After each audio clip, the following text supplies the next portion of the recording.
بسم اللہ الرحمن الرحیم۔ السلام علیکم۔ کالم سپاٹ یوٹیوب چینل پر خوش آمدید۔ اگر اعمال عدل کے ترازو میں تولے گئے تو جنت کے حقدار وہ ہوں گے جنہوں نے کلمہ تو پڑھا ہوگا مگر انسانیت مذہب کے سارے اصولوں پہ پورے اترے ہوں گے۔ مذکور بلا اس بیان میں اگر صداقت نہیں تو دلیل دیجیے۔ پاکستان قوم کی بڑی تعداد غربت اور مفلسی کے چنگل میں جکڑی ہوئی ہے۔ بھوکا پیٹ یا تو روٹی مانگ لیتا ہے یا چرا لیتا ہے، مگر امرا کی نظر کرم اس جانب ہو محال ہے۔ غربت جیسے جیسے بڑھ رہی ہے، خود غرضی اور ہرس جیسی برائیاں معاشرے کا حصہ بن گئی ہیں۔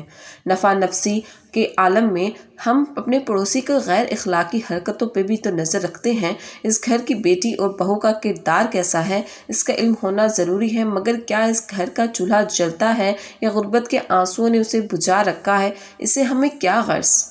رواں سال پاکستان پہ سیلاب ایک عذاب بن کے گزرا۔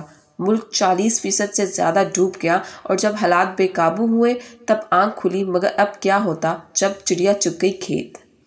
کئی بے گناہ جانیں چلی گئیں اور اس حال سے انہیں کفن تو کیا دفن کے لیے بھی زمین نہ ملی۔ ماں باپ بچوں سے اور بچے ماں باپ سے بچھڑ گئے۔ کہیں ایک ہی دن میں گھر کے سارے چراغ گل ہو گئے تو کہیں تمام عمر کی جمع پونجی پانی میں بہہ گئی۔ مگر ان بدبختوں کا حال پوچھنے کون نکلا؟ کسی ہوش آئی کہ جا کر ان حالات زار پر 2 آنسو ہی بہا دے۔ سیاست کا کاروبار چلانے والے نکلے تو میڈیا نے ایسی کوریج کی کہ یوں لگا کہ سیلاب کی تباہ کاریاں آج ہی سدھار لیں گے، مگر شام کو سیاست دان اپنے گھروں میں، وہ بیچارے اپنے پانی کے کناروں پر۔ عالمی شہرت یافتہ ہالی ووڈ اداکارہ اور اقوام متحدہ کی خصوصی سفیر انجلینا جولی، جس نے حالیہ ہی میں سیلاب کے بعد پاکستان کا دورہ کیا، اس سے پہلے بھی وہ زلزلہ اور سیلاب کے دوران 2005 اور 2010 میں پاکستان آ چکی ہیں۔ اپنے حالیہ دورہ پاکستان میں انجلینا نے سیلاب زدہ علاقوں کا بین الاقوامی ریسکیو کمیٹی اور مقامی تنظیموں کے ساتھ دورہ کیا اور متاثرین کے ساتھ وقت گزارا۔ اس دورے کی تفصیل پڑھتے ہوئے میں کتنی دیر سوچتی رہی کہ آخر اسے کیا ضرورت تھی کہ اپنا پرآسائش رہن سہن اور مغربی لباس اتار کے شلوار قمیض اور چادر اوڑھے سادہ چہرے کے ساتھ ان غربت کے ماروں کا حال سنے۔ پھر خیال گزرا کہ یوں ہی تو مغرب والے ہم سے آگے نہیں، ہم تو خواہ مخواہ اخلاقیات اور معاشرتی اصول و قاعدے رٹتے رہتے ہیں۔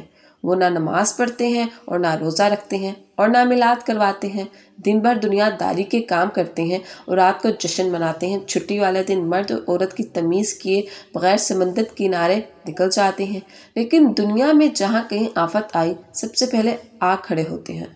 کسی بھوکے کو دیکھ کر اپنی روٹی اسے دے دیتے ہیں۔ کسی مذہب کو مانے یا نہ مانے، انسانیت کے اصولوں کو ضرور مانتے ہیں۔ انجلینا جولی کی تعریف میں زمین و آسمان کے کلابے ملانے کا ارادہ میرا ہرگز نہیں۔ مجھے اس کا نام لینے پہ مجبور کیا ہے ہمارے ملک کی بے حس ٹی وی اور فلم انڈسٹری نے۔ اتنی بڑی انڈسٹری میں سے کون اللہ کا خوف رکھنے والا یا والی اپنے ہم وطنوں کا حال پوچھنے گیا؟